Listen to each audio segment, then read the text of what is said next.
Sound off with me, folks, on the Boston Celtics yet again, finding a way to win the game after they lost. Okay, I am about to say some numbers to you that are borderline impossible. They are insane. They go against the grain in everything that you would think in your brain that is possible. The Boston Celtics have now gone 42 consecutive games without losing two straight. 42 consecutive games without losing two straight, and this includes a run to an NBA championship in the finals last season. So this run starts in April of last season. It goes all the way through the playoffs in 2024, and now it goes through the first 21 games of this regular season. 42 straight without losing consecutive games. It's an impossible number to accomplish, and it just goes to show what this team brings to the table from a mental capacity of being able to bounce back the game after, and in this case, the night after they lost one. In this case, they lost just last night to the Cavs out in Cleveland. So Boston yet again responds immediately, gets back into the win column, sets itself straight, and now has a nice run here going into Wednesday night when they will play host to the Detroit Pistons here at TD Garden. This was a game that Boston controlled from start to finish, led by as many as 27 points, and really it never felt like Miami had a chance to win this game. And that's because the Boston Celtics played well enough, but I do think they could have played much better. I think you look at the final score, they win by 19, and you think, oh my gosh, the Boston Celtics were great tonight. Yeah, they weren't. They left a lot on the table. Okay, they certainly could have eaten a little bit more tonight against the Miami Heat. They could have won this game by 30 if they just played at their typical level.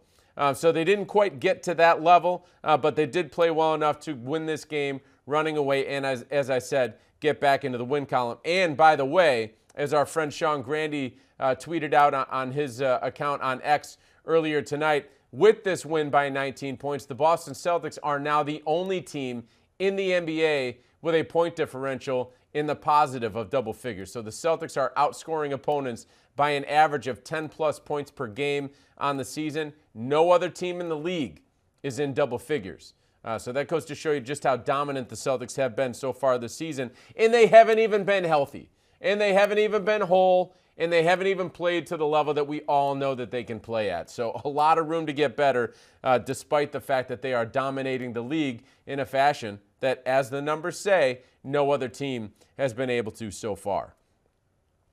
Where could the Celtics have played better tonight? I think on offense, they just didn't shoot the ball great. You know, they moved the ball well, but they didn't shoot the ball great as a team. Jason Tatum, certainly not one of his best performances, not one that we're going to remember for a long time. This was 18 points. He did have a double-double still, so he found a way to affect the game even when he wasn't shooting the ball well, but 7 for 21 from the field, 3 for 12 from long distance, and he committed 6 turnovers during this game. So just not a great night from Jason Tatum. And yet here the Celtics are winning by 19 points. So Tatum could have played better. The Celtics overall, they only shot 44% from the field. They could have shot the ball better from the field. Defensively, they were excellent. We're going to talk about that later on in this episode. And then really just taking care of the ball. They did commit 17 turnovers. They came out of halftime up by 15. Turnover.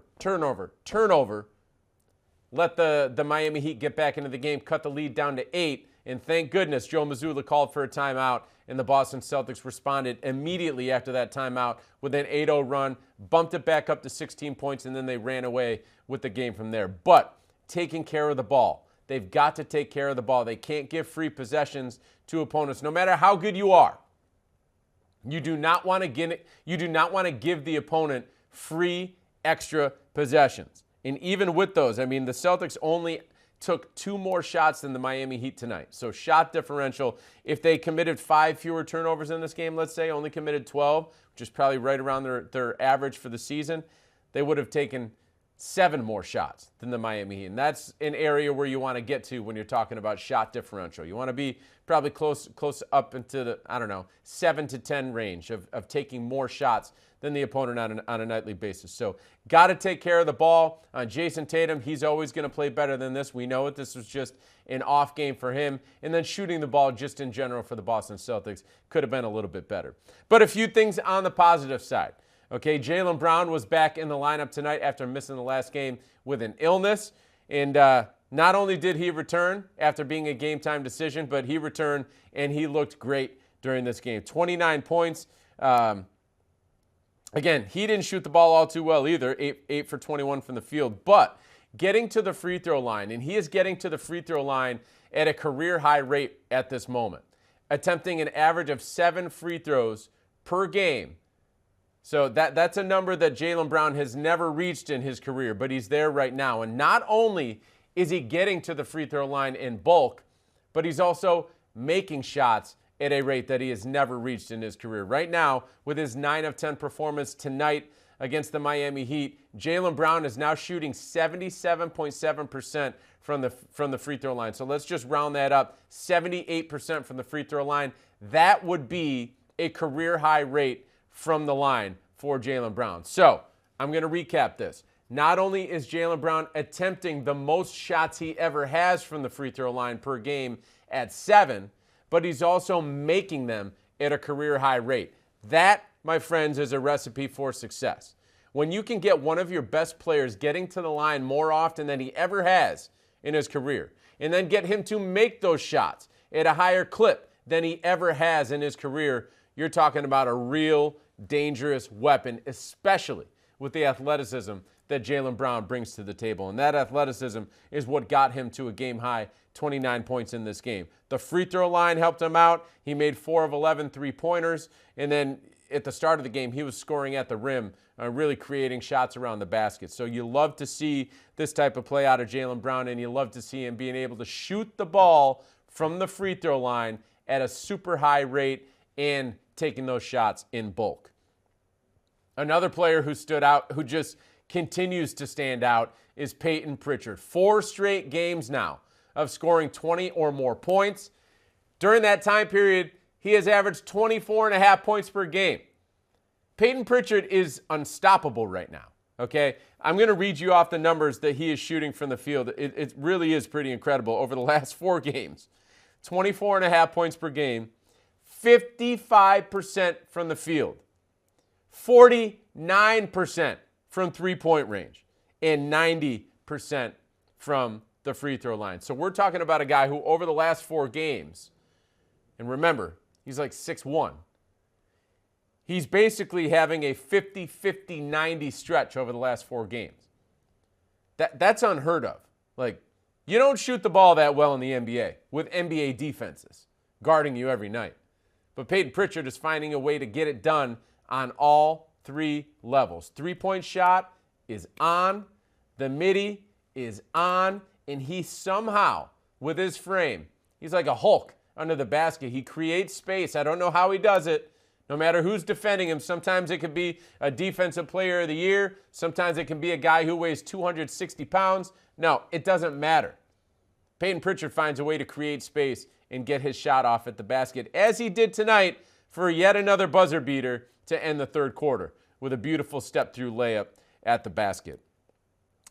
One thing I want to say about the pace that Payton Pritchard is playing with right now, it's starting, and I said this to our Taylor Snow during the game, I'm not saying he is him, but I'm saying the pace that he is playing with reminds me a whole lot of Isaiah Thomas.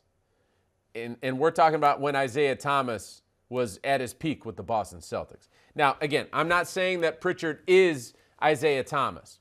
What I'm saying is that right now, the pace that he's playing with is very similar to what Isaiah Thomas brought to the table when he was having those MVP caliber seasons for the Boston Celtics. And what I mean by that is that when IT was doing that for the Celtics back in 2017 and 2016, it was because the pace that he was playing with, other teams just couldn't figure it out.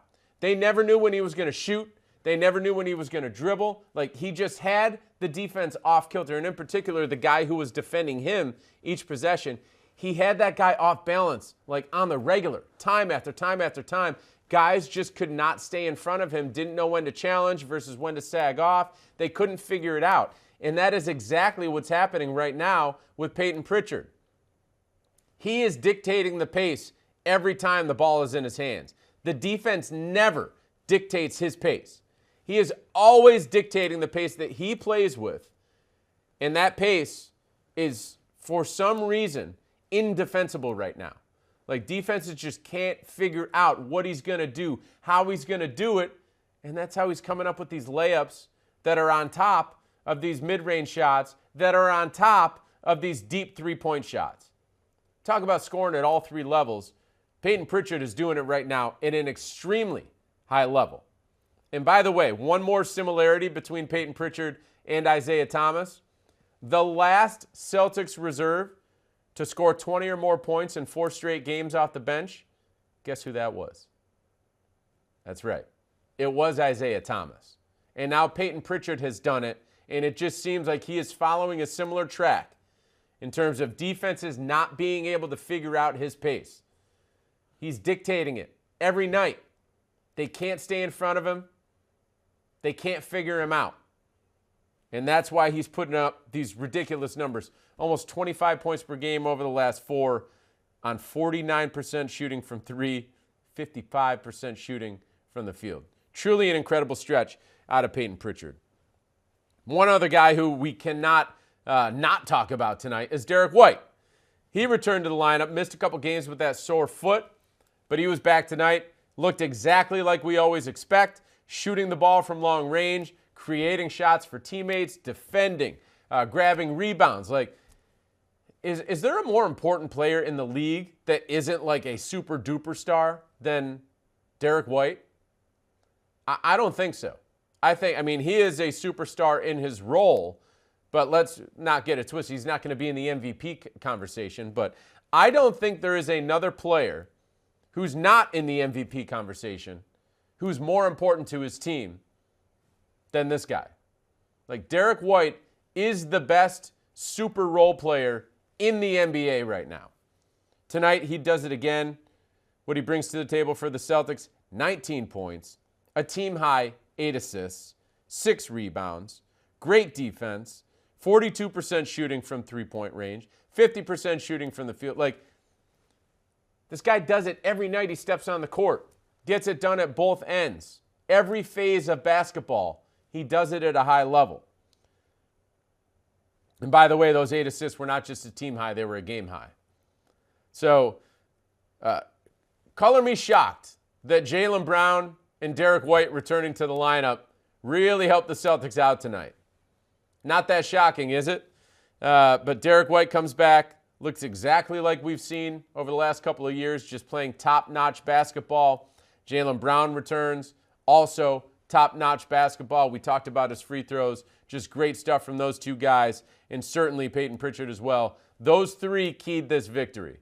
But there's some other stuff we got to talk about as well. So let's jump into the comments from Celtics Nation tonight. We've got 3 of them. First up, we've got Stephanie, who's commenting on Boston's defense, which was excellent tonight. Then we've got Ben on winning while missing multiple players. We haven't even talked about all the guys the Celtics didn't have tonight. So we're going to talk about that with Ben. And then lastly, we've got Just Brian on Drew Peterson and the Celtics bouncing back, as we said, now 42 straight games without losing 2 straight. So let's dive into our first one here. Stephanie, you're up. All right, Stephanie, you are first up here with your comments saying everyone contributed. Defense was a key as always. Cornette block party, not on my bingo card, but I'll take it. Won't we all? Luke Cornette with a spot start tonight, and he was excellent. Did everything the Celtics could have and should have wanted out of him. Delivered 6 points, and he matched those points with blocks. That's right. He blocked a career high 6 shots tonight, ties his career high in that category. But 6 blocks, he was excellent defending around the basket. Actually, probably could have had 1 more block. He was called for a foul, a little bit questionable down under the basket. I think it was on Bam Adebayo, but I thought that he got the block clean. He thought that he got the block clean, but the refs called a foul. So that would have given him 7 blocks, a career high on the night, setting a new career high if he got that one. But the refs didn't let it happen. But 6 points, 6 blocks, 4 rebounds, 3 assists in 27 minutes as a spot starter. He was a plus 14 during this game. As we always say, these guys are just ready to step into their roles. And Luke Kornet was that guy tonight. Steps in as a starter against Bam Adebayo, who's, I think we can all say, is a much more athletic player. We all know he's a perennial all-star. He was just with Jason Tatum, Derrick White, and Drew Holiday out in the Olympics winning a gold medal. Like, this guy's one of the best centers in the world. Luke Kornet steps in and certainly stands up to him as much as you ever could have hoped. Luke Kornet might have even borderline outplayed him tonight. I mean, Bam Adebayo scored 15 points on 18 shots, 0 blocks, only 8 rebounds. So just given the roles, I think you would probably say that Luke Kornet actually played better in his role than Bam Adebayo did during this contest. So great job out of Luke stepping in, blocking shots, and really dominating this game around the basket. He was the key cog to the Celtics being excellent on defense, all right? So they allow the Heat to score only 89 points. As our Taylor Snow sent out after the game, this is a crazy stat. This is the 4th straight game that the Celtics have held the Miami Heat to less than 90 points. In this day and age in the NBA, with teams scoring 120, 130 on a nightly basis, like offensive ratings being around 120 at the top of the league on a nightly basis, to hold a team to less than 90 points in 4 straight matchups is unheard of. That is truly incredible defensive ability. And listen, you've got to say that the Heat were missing their best player tonight. Jimmy Butler was not out on the floor. But I don't know if he would have made much of a difference because Boston's defense was defending at the rim. It was flying around with tight rotations on the perimeter. And then in the end, Miami winds up shooting only 35.6% from the field. 22.9% from three-point range. Those are anemic numbers. No one on the team managed to score 20 points. So just an awesome defensive performance from the Boston Celtics. Their offense was not all too great tonight. I'd consider it mediocre. Boston's offense was mediocre tonight. It won this game with its defense. And that's exactly what Stephanie is talking about here. Defense was a key, as always. You win championships with defense. Tonight, we saw the Celtics probably play their best defensive game of the season so far. All right, next up, Ben's takeaway from tonight's game. They can win easily without 2 starters, 2 role players, and a not-so-good Tatum game. I changed some words there. Sorry, Ben. I had to change it, make this family-friendly. All right, we have not gone down the list of who did not play in this game tonight for the Boston Celtics. If you did not watch, if you're just tuning in and finding out what happened during this game with us here on Sound Off, this might surprise you after a 19-point win. The Boston Celtics were missing Drew Holiday. The Boston Celtics were missing Kristaps Porzingis. Al Horford did not play. Sam Hauser did not play. That's 4 of their top 7 or 8 players did not play in this game. And here the Celtics are 19-point victors. And that also happens, as Ben mentions here, and I mentioned at the top of the show, Jason Tatum didn't play all too well during this game. Didn't shoot it well. Didn't really look like himself. Just a couple of those turnovers, just very uncharacteristic of what he brings to the table on a nightly basis. 6 turnovers in total. He did rebound. 11 rebounds. That was a team high. Okay, so he did contribute. That was actually a game high. So he contributed in that way. He also made some shots. 7 buckets on the night. But this was not the Jason Tatum that we're all used to seeing, who's averaging about 30 points per game this season. So an underwhelming performance from Jason Tatum, and then 4 of your other top 8 players didn't play. And yet here the Celtics are 19-point winners. How does this happen? How did the Celtics do this? Jordan Walsh with a spot start. Played 13 and a half minutes. He was a plus 10. Not to say that he was super impactful on this game, but he played his role. Defended, didn't take many shots, only took 1 shot on the game. Rebounded, brought energy to the team when he was on the floor. Luke Kornet, spot start at center. Blocks shots, defends the rim, switches when he needs to. is a vertical threat, going to the rim on pick and rolls. Who else steps up? Drew Peterson. We're going to talk about him in our next comment, but Drew Peterson with another 26-minute performance tonight, setting career highs in consecutive nights when it comes to being on the floor. Neemias Queta, 14.5 minutes. He played well. Xavier Tillman gave us 11. Baylor Shireman was out there in the first quarter, played 11 minutes. None of these guys, their numbers aren't going to pop off the screen, okay? They're not out there for that. They're not out there to score 25, 30 points, grab 15 rebounds. That's not why they're out there. They are out there to fit in as role players around the players who are putting up those big numbers. Jaylen Brown, Jason Tatum, and recently Payton Pritchard, Derrick White. So all of these other guys in that stay ready group, they are staying ready. And every time their name is called, they answer. That's the sign of a deep team. That is the sign of a great culture in the locker room. That's the sign of players believing in themselves based upon what's going on behind closed doors with them when we're talking about practice, film, preparation. These guys believe in themselves, and they should, because they're bringing their A games every single night. Every time the Celtics need someone to step up, they've done it this season. It's really impressive and truly is the mark of a championship team when you've got guys 1 through 15 ready to step in when their name is called. All right, our last comment of the night coming in from Just Brian saying, Luke with the big block party. That's the second time we've heard that tonight, but 6 blocks, that deserves a couple of comments about a block party. He continues, Drew Peterson making the most of his minutes. Take that confidence boost up to Maine, good sir. And then lastly, textbook bounce back game, and it's always sweeter that it's against Miami. And ain't that true? You just love beating the Miami Heat. I don't know why. Maybe it's because a little bit of a rivalry. Maybe it's because of that their heads maybe blew up a little bit when LeBron was down there back in the early 2010s. But it just feels sweeter, as Brian says, when the Celtics beat the Miami Heat. And, payback isn't going to happen from losing that series a couple years ago when they were the 8 seed and the Celtics were the 1. It happens, but every win since then has definitely felt good, and that's the case again tonight. Textbook bounce-back game, we talked about that at the top. The Celtics, this is what they've got to do. This is what they always do. When they lose, they bounce back the next game. Tonight, they set the tone with their defense, and they did it with Jaylen Brown and Payton Pritchard leading the way on offense. So, as Brian says, a textbook bounce-back game. And then our last comment that we want to talk about here is Drew Peterson. I mean, this guy, 2 straight games. He had played 30 minutes in the NBA total prior to last night in Cleveland. Last night, he played 25-plus minutes. Tonight, he plays 26-plus minutes.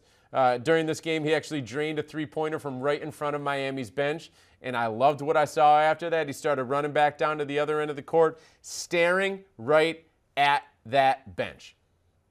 You know they were chirping behind him when he took that shot from right in front of them. They were probably saying, hell nah, hell nah. Yeah, well, he drained it, and then he was able to stare them down as he ran back down to the other end of the court. So you just love that, and you can tell that his confidence is really starting to grow.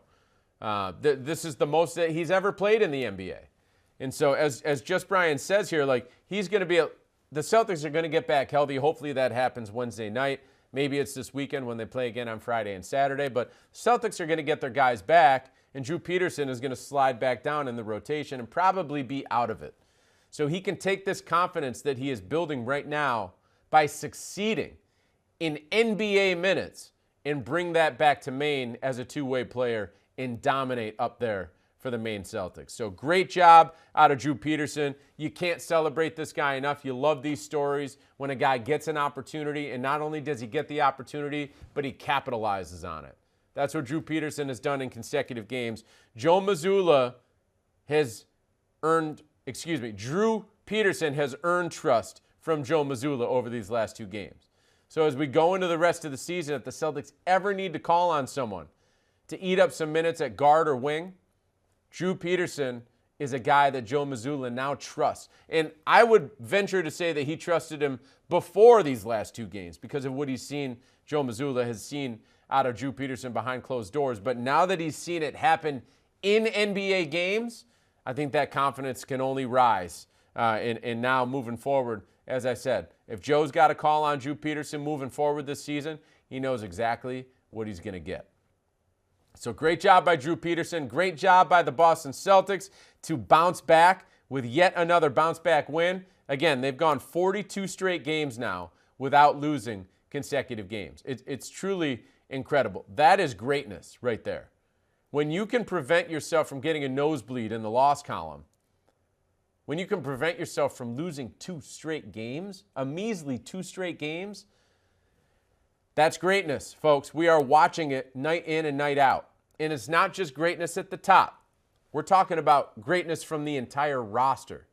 Like Drew Peterson was great in his role tonight. Luke Cornett, great in his role.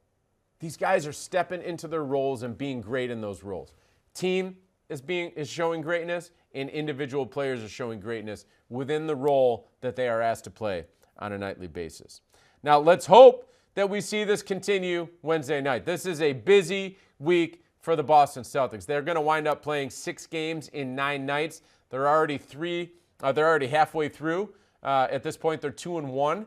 They've got another game coming up Wednesday night at home against the Detroit Pistons. Then we've got Friday night at home against the Milwaukee Bucks. And then Saturday night at home against the Memphis Grizzlies. So a few teams, 2 of which are playing really good basketball right now.